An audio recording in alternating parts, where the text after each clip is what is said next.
It's 10:17 on a Tuesday morning. Your phone buzzes. Nothing has actually gone wrong yet. No deals have blown up, nobody is yelling, but you already feel a low-grade anxiety setting in. You're behind in a way that feels oddly personal. When you work for yourself, you wake up owning the day. That sounds romantic until you realize ownership also means total exposure. You're standing in the middle of an open field. No one is telling you where to stand, what to touch, or what to ignore. So naturally, you try to touch everything at once.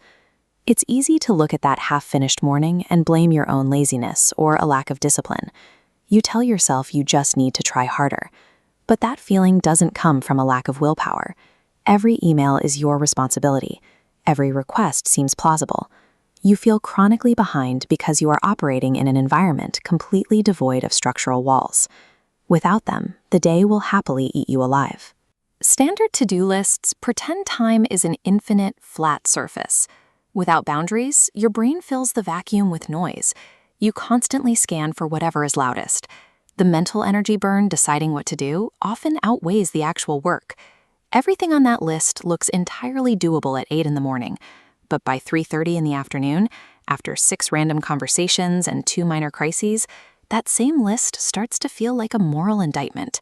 You end up pacing your house like a security guard with a flashlight, highly alert but accomplishing very little. You arrive at the end of the day completely depleted by choices you didn't even realize you were making. But the environment is lying to you. These traditional productivity tools actively drain your neurological bandwidth. To actually get ahead, you have to abandon the infinite list and start treating time as a physical space. Time blocking works by establishing the physical boundaries your day needs to function. It doesn't necessarily make you faster, but it creates containers that keep focus from spilling. An empty schedule is a vacuum. Without walls, notifications become smoke detectors.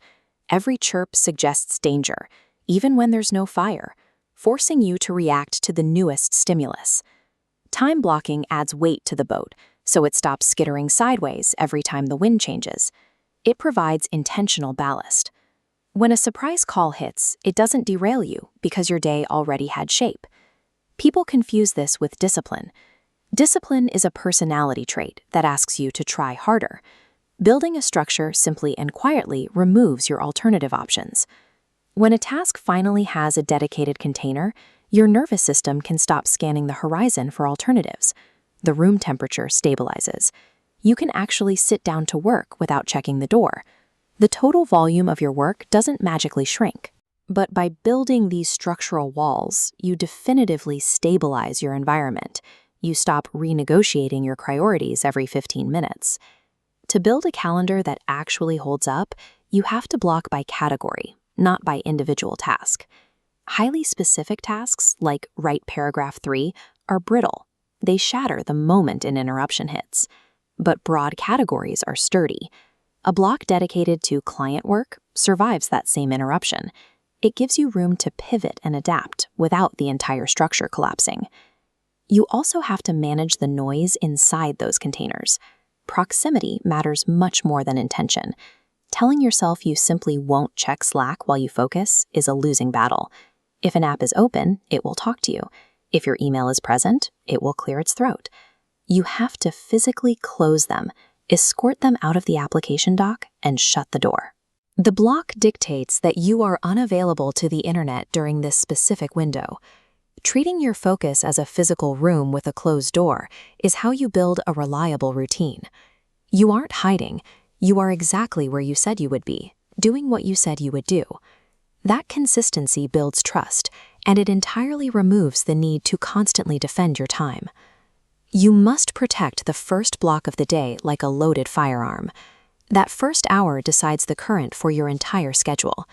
If you spend it reacting, the boat will drift all day, no matter how hard you row later on. Now, you will inevitably violate your blocks. A crisis will pop up. That is completely normal. The point of this system is not flawless, rigid compliance. The true value of an architectural calendar is your recovery time. It's about how quickly you notice you are drifting off course and how easily you can return to your baseline structure without any added drama. Over time, something subtle happens. Because your day has shape, you experience far fewer emotional spikes. And fewer spikes mean you stop white-knuckling your way through the afternoon. You stop waking up and asking yourself what you should work on today. The work just naturally arrives when it is scheduled, exactly like a train pulling into a familiar station. Instead of a series of stressful ambushes, the day becomes a predictable, manageable routine. Independent contractors often struggle because every hour looks identical until it's gone. Controlling the calendar rather than trying to control your motivation removes the mental drag of constant decision-making. That steadiness makes progress possible without the constant risk of burnout.